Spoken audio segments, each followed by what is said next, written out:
Hi, I'm Debbie, and welcome to Divine Destiny with Debbie. Today we're reading for August 8th, 9th, 10th, and 11th, Monday through Thursday. Now, if you're looking for just your reading, your sign, or if you cross-watch, then go below and you can see the timestamp. And if you press on that, it should click you and pass you through this introduction. This introduction's for everybody. It will be on everybody's video. So just go down there and bypass. I hope you watch the introduction at least once, though. Anyway, I am going to be doing the readings for Monday through Thursday. I will be using my Radley Valentine decks, my Archangel Power Tarot cards, and my Guardian Angel Tarot cards. I will also pull one from my Emily Anderson Crystal deck. Now, for this, the introduction, to just kind of talk about what's going on in the world, I will use my Waite Rider deck, and I will use my Colette Baron Read the Good Tarot. Now, I have prayed, meditated, and infused all the decks with Reiki energy, but remember, this is a general reading. It may or may not resonate. Take what you like, leave the rest. I'm an intuitive channeler. I open myself to higher power, God, Holy Spirit, and let the words just I try to let the words just flow out as they come. Okay, so now the 8th, we all know, because we've been talking about it, that the Lion's Gate portal is supposed to be completely open on the 8th. And it's supposed to shut around the 11th, 12th.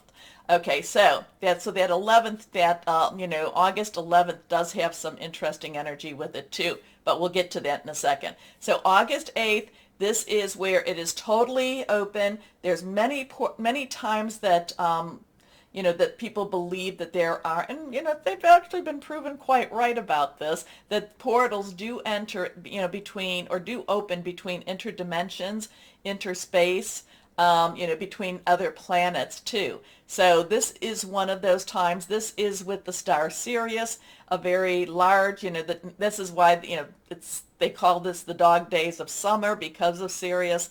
And so this is when some people, some areas can look up and see almost like there's two suns in the sky too, because it's a very bright star, and it comes very close to it, at least it appears to be very close to the sun. So that is on the 8th.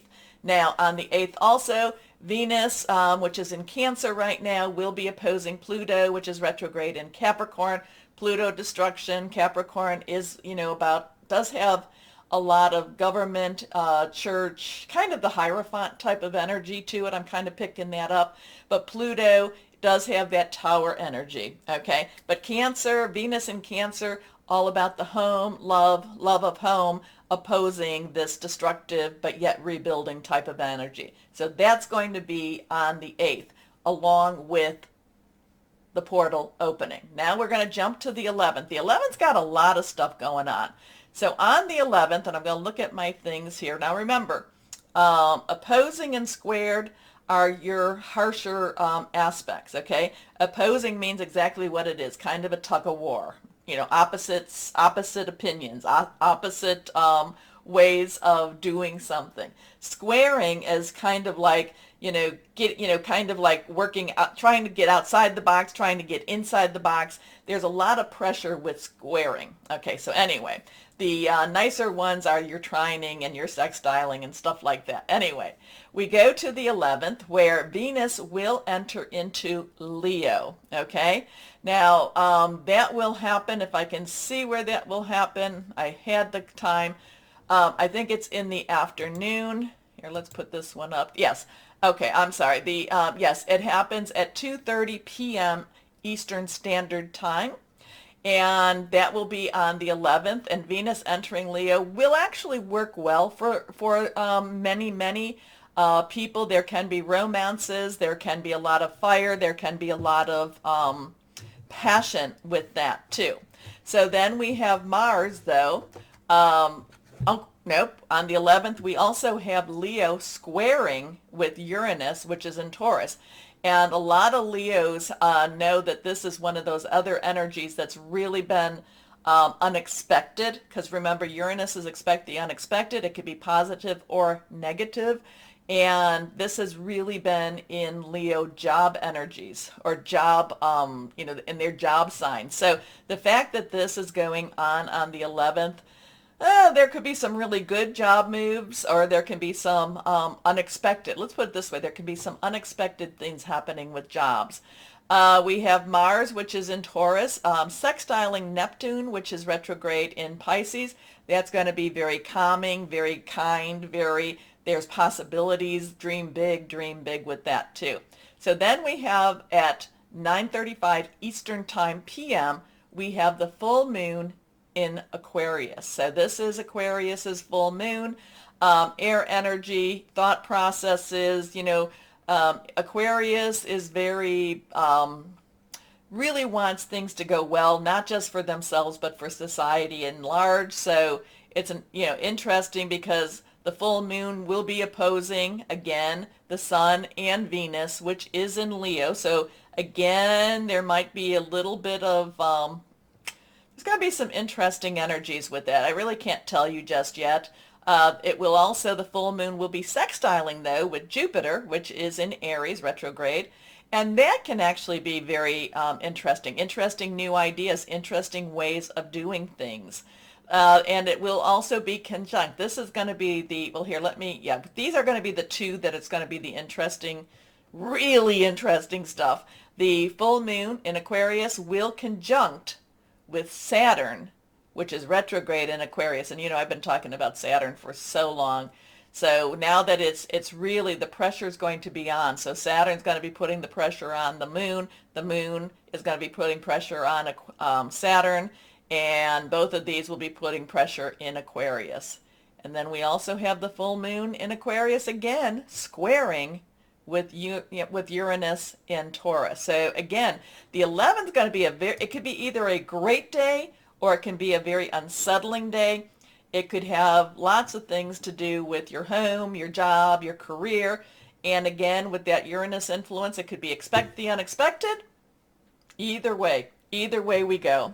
So that's kind of the overview for those days. It just seems so very interesting to me that it just never seems like things get into that peaceful mode. But you know what? Again, like I said, the tower energy that we have been going through, everything has to come down, clear the way so that we can do that wonderful rebuilding. So let's see what's going to happen between the 8th and the 11th. Let's see. But remember too, it is a really good time to do that releasing, relinquishing, and requesting. It really is. Because, if especially that Saturn, if you want something gone from your life, get it up there.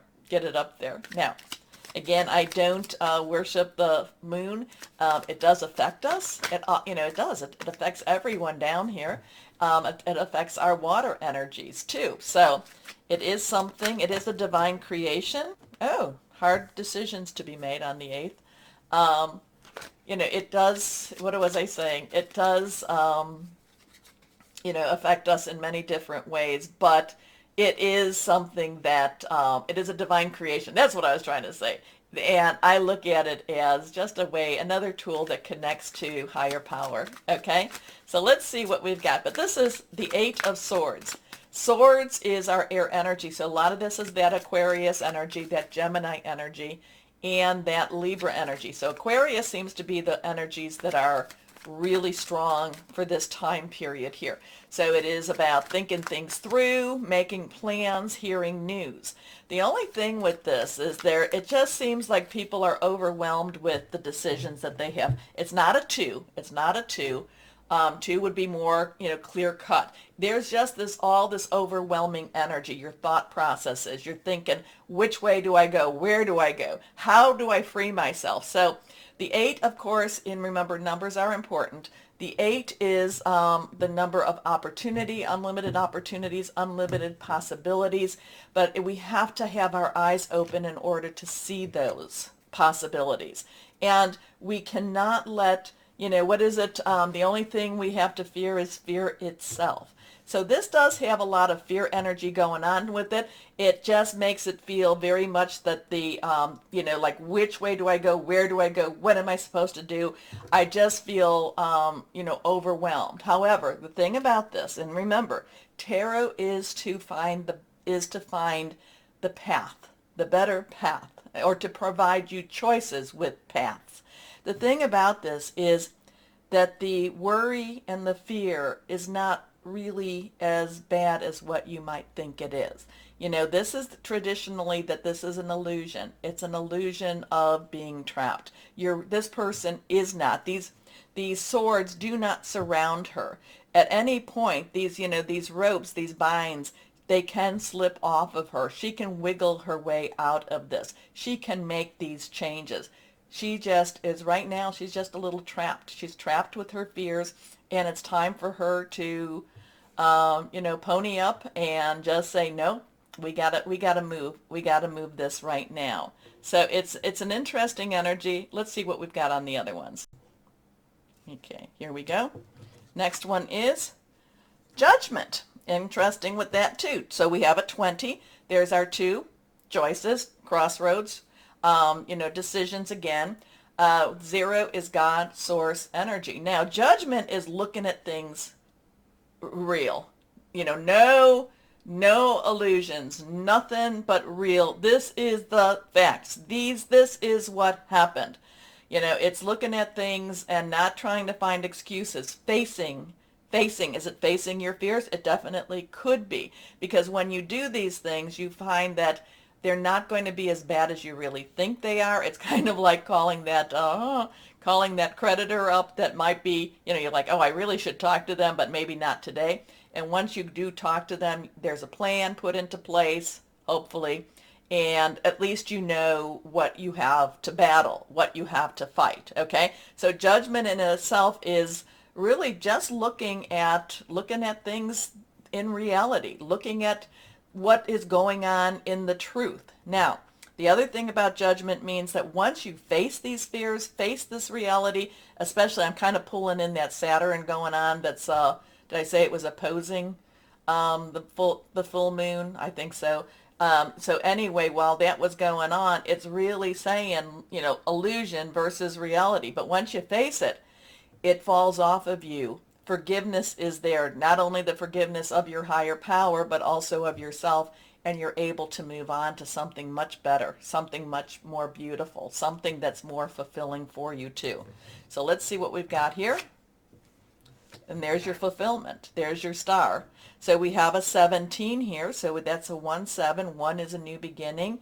7 is a divine number. It's a divine umbrella, divine intervention, divine interference many times. The star brings hope. So you go from hiding out. You go from I don't really know, and I don't mean you per se. I'm just saying the energies go from hiding out, feeling overwhelmed, feeling like how do I even break free? What do I do? Again, it's only an illusion.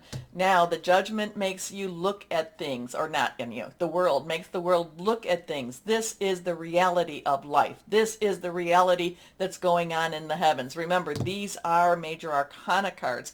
These are universal cards. So here we are, and we are in many ways at mercy of this, but this does have a lot of mercy to it. So we have the star. We have the star card.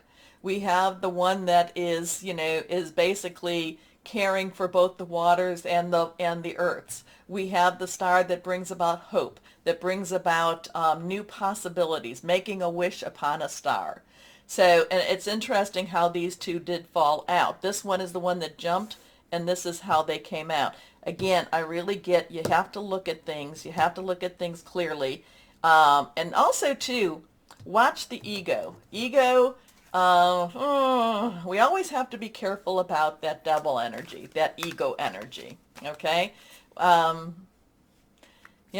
It's one of those times that if you're right, you're right, and if you're wrong, you're wrong, and it's okay to admit both of these. But if you're wrong, ego tends us to just kind of not want to deal with that in itself. Okay, anyway, let's see what Colette Baron Reed has to say. This card is like that, so we're going to pop that out. Let's see. 6. So 6 is the number of man. Again, this is your major arcana card. So the number of man, it's the efforts you put into something. It is the lover's card or the love card. It is, this is the angel that usually is with this is Raphael or Ariel. Okay, Ariel does bring about a lot of connection with the earth. Raphael is about healing. Okay, so there is this healing, there is this chance of growth, there is this chance of loving. There is this chance of new relationships going on during this week also. So the love card, it could be it could be that new future. It could be whatever the dream is coming. The lovers, could be just finding that connection with your heavenly father, your heavenly mother, angels, whoever that is. So, there is healing with this. There is that connection, that earth source type of connection with this. There is some pillars here, so there is, I'm wondering, there is some of that gate energy with this also. But again, love is a choice. Do we take it? Do we make the choice? A lot of times with choices, we always think that we have a lot of choices, and to some extent we do have choices, but our choices are all based upon others' choices. So it's always interesting, but love is the way. Okay. Anyway, interesting with this. Interesting. Let me know what you're thinking about it, and let me know what you read in these cards. I'd love to hear you with that. Now, take a moment, please, to like, share, subscribe, click on that bell for notifications. Happy Lionsgate Portal Day. Happy full moon. Let's work with this, keep our vibrations high, and let's make sure that we're the light balance. Okay? So let's start our readings now. Hello to my Virgos, and how are you? Your season's coming up, so make sure you really work to get all those strings tied, and loose strings all snip tied, whatever needs to be done with those loose strings. Okay, because this is the time for you to complete a lot of your projects. Now there is Capricorn and Taurus going on, that Taurus with Uranus and all that stuff. So there is a lot of that earth energy. I feel like it's springing forward for you. It's opening up. I kind of feel like it's a rubber band that's gonna really help to shoot things forward. How's that? Okay. Don't shoot any rubber bands at anyone. But I feel like it's springing you, really like a spring, and it's jumping you forward. Okay, let's see what we have going on, what higher power has for our Virgos, and what does that even mean? It's leapfrogging you. It's jumping you forward. It's maybe you're going to jump over a few steps, and not that it's a bad thing to do. It's just kind of like clearing up that path, clearing the oh, that one's too crowded. No, let's just jump over all of that. Let's jump over all of that stuff. Anyway, 3 cards face down, all of them reversed. Let's see what we've got here. Well, there is your 7 of Gabriel. 7 is a divine umbrella, divine number, intervention, interference, sometimes divine interference, unanswered prayers. This is Gabriel, fire energy. Leo and Aries, very strong right now. Also, it's Sagittarius, passionate, burning, very determined. Now, this is standing tall. This is standing firm. This is not giving in. This is going, maybe, like I said, something springing you forward. Go with that. However, make sure that it's something that is bringing you to that better place, okay? Don't just take a promotion just because it sounds good on paper. I don't know who needs to hear that one, because sometimes paper, remember, paper can be ripped up, paper can be shredded. And I've been in many places that it looked really good on paper, but it just wasn't necessarily my fit, okay? I look at those times as when negative energy is trying to keep you from going into more that positive role, trying to keep you from, going from that 3 to 4 to 5D type of energy. Okay, just putting that out there for whoever needs it. The Seven of Gabriel is standing firm, standing tall, is not backing down either. This is really, this is a very measured, a very specific, I'm going after. You don't take, no, you're not getting involved with me at all type of energy here. Stand up for what you believe in. Have confidence. Claim your personal power. I do feel like this is more of a personal issue. It doesn't mean that it can't be in your work energy, because it can be. It can be, but it's kind of like, there's people that just don't want, and why you're getting this more so, my Virgos. There's people that don't want to see people succeed. And my Virgos, that could be going on with some of the people around you. Now let's see what this next one is. Here we go, the Four of Ariel. So 4 has our leadership, our our organization. It has stability to it. Ariel is your energy. It is Capricorn and Taurus energy, money, job, career. There is some reciprocity with the Four of Ariel. There is some back and forth. There is some, negotiation energy with the Four of Ariel. There is also this, am I giving too much? Am I not getting enough? So, and also it could be, am I not giving enough? Am I getting too much? Okay. But the fact that it's next to this card here and this card, I would say really look, this week is a good opportunity for you to look at your input, okay? It's a good opportunity for you to do a self-evaluation, okay? Because this kind of feels like you're the one that's offering all the solutions. You're the one that's providing all the answers. And I don't, and it doesn't feel like you're getting I don't know if it's not that you're not getting the credit, but it's not, you're not getting something with this.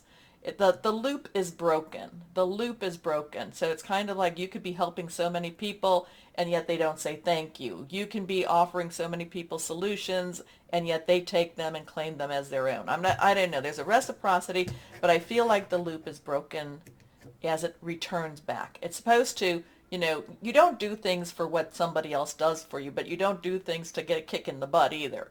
So, well, sometimes we do, but, the thing is, you do, and, there's something that comes back. There is a reciprocity that returns. Okay, when you give, you also receive, being resistant to change, extremes in how you save or spend money.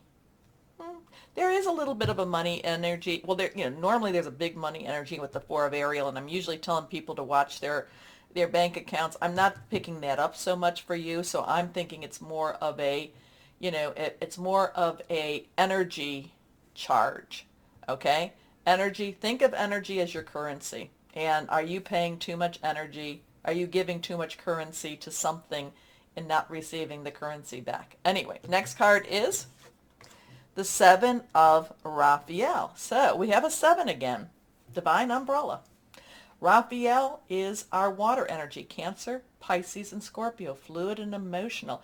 Yeah, we've got some, we've got that Neptune with Pisces going on, right around that full moon. Something was going on, was sextiling. So that's a dreamy state. That's a loving state. That's actually a good state for the full moon. So the Raphael, 7 of water, Cancer, Pisces, Scorpio, fluid again, emotional. 7 of water says that there's opportunities out there. So that you're not necessarily having to stay in this one spot. It does not mean you have to quit your job or quit your relationship. It just means that there's better ways of doing something. But there could also be that there's better opportunities out there too. You just need to open your eyes and start looking for them. So something, and maybe this is the trigger, maybe this is what gets you started. Maybe, again, I do feel like it's a good week for self-evaluation. Anytime the full moon is there, it's a great week for that. And it's like, am I where I want to be? You've worked really, really hard, my Virgos, to get to this place, and now you look and say, well, is this really where I want to be? So there's something, this is a time of opportunity for you. and there's a divine umbrella over it. Anyway, let's see what this is about. Time to make a decision. Be clear on what you want and take action. So here we go back to this, but you have to know what you want. A need for detoxification. So what's this about? Tell me. Tell me what this is about, my Virgo. Somebody out there, some Virgo, tell me what this is all about. Or if you're cross-watching and this resonates for you. But again, there's this reciprocity, and it's just not, again, the loop isn't closing. The loop isn't the way it's supposed to be. So those sevens are guarding you. The sevens are, are divinely inspiring you or divinely guiding you. Listen to your intuition with this. Yeah. Anyway, let's see. Guardian angels, what do we have for our Virgos? What is all of this about? Here we go. And this is reversed. Embrace those around you. So now this is the Hierophant. But I love this message. This is a wonderful message. 5 has change, positive, negative change. And yes, if you listen to the introduction and all that stuff with Saturn and Uranus and all that, yeah, interesting energies going on with that one. But this one is the Hierophant. This is the one where it's about rules and regulations. And I usually say, let's go the other way. However, this one is telling you this is a time of great spiritual growth for you. Again, there's a lot of self-evaluation going on this week for you, making it even more important to surround yourself with those who love you and share your beliefs. Remember, something's broken in that loop. Be willing to accept help from others. You could find comfort in traditional solutions, or your heart may long to try out new ideas. That's powerful. That's powerful with what's going on with this. Anyway, major arcana. Let's see what crystal or energy we have for our Virgos here. Crystal or energy. Reversed. Labradorite. I like labradorite.